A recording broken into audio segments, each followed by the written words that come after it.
Indians railway டே, இந்திய railway தினம் அல்லது இந்திய ரயில்வே போக்குவரத்து தினம் ஒவ்வொரு ஆண்டு ஏப்ரல் 16ஆம் தேதி கொண்டாடிட்டு இருக்கோம். ஏப்ரல் 16 1853 அன்னைக்கு இந்தியாவோட முதல் பயணிகள் போக்குவரத்து ரயில் சேவை தொடங்கப்பட்டது. இந்தியாஸ் ஃபர்ஸ்ட் பேசஞ்சர் ட்ரெயின் வந்து ஸ்டார்ட் ஆச்சு. இது வந்து மும்பையில் இருக்கிற போரிபந்தர்லேருந்து தானே வரைக்கும் இயக்கப்பட்டது. 34 கிலோமீட்டர் நீளம், 14 கேரியேஜஸ் இருந்தது, 400 பயணிகளோட, 3 இன்ஜின்ஸ் 3 லோக்கோமோட்டிவ்ஸோட இயக்குனாங்க. சுல்தான் சாஹிப் சிந்த் அப்படிங்கிற 3 இன்ஜின்களோடு இயக்கப்பட்டது. இதை இயக்குனது வந்து ஜிஐபிஆர் அப்படின்னு சொல்லப்படக்கூடிய கிரேட் இந்தியன் பெனின்சுலா ரயில்வே தான். ஆனால் இதுக்கு 16 வருஷத்துக்கு முன்னாடியே தமிழ்நாட்டில் ரயில் ஓடி இருக்கு. அப்புறம் ஏன் அதை வந்து நம்ம முதல் ரயில் சேவைன்னு சொல்லலை அப்படின்னா அதுக்கு ஒரு கதை இருக்குது. 1836 பார்த்தீங்க அப்படின்னா ரெட்டில்ஸ்லேருந்து சிந்தாதிரிப்பேட்டை பிரிட்ஜ் வரைக்கும் ஒரு 5.4 கிலோமீட்டர் நீளமுள்ள ஒரு ரயில் பாதையை வந்து சர் ஆர்த்தர் காட்டன் அப்படிங்கிற ஒருத்தர் வந்து மேக் பண்ணியிருந்தார்.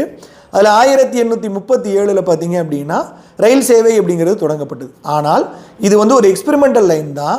இது வந்து கமர்ஷியலாக தான் தொடங்கப்பட்டது. அதாவது கிரானைட்டை வந்து ஏற்றிட்டு போகிறதுக்கு, அந்த ரெட்டில்ஸ்லேருந்து சிந்தாதிரிப்பேட்டை பாலம் வரைக்கும் கிரானைட்டை ஏற்றிட்டு போகிறதுக்கு தான் இந்த ரயில்வே லைன் அப்படிங்கிறது தொடங்கப்பட்டு இதில் வந்து ட்ரெயின் வந்து ஸ்டார்ட் ஆச்சு. இந்தியாவில் ஃபஸ்ட்டு ரயில் ரோடு அப்படிங்கிறது ரெட்டில்ஸ் ரயில் ரோடு தான். இந்தியாவின் முதல் ரயில் பாதை அப்படின்னா ரெட்டில்ஸ் ரயில் பாதை தான். ஆனால் இது சோதனை முறையில் தொடங்கப்பட்டதான். அதனால் இது எக்ஸ்பெரிமெண்டல் லைன் அப்படின்னு கூட சொல்லுவாங்க. இந்தியாஸ் ஃபஸ்ட்டு ரயில்வே அப்படிங்கிறது ரெட்டில்ஸ் ரயில்வே தான்.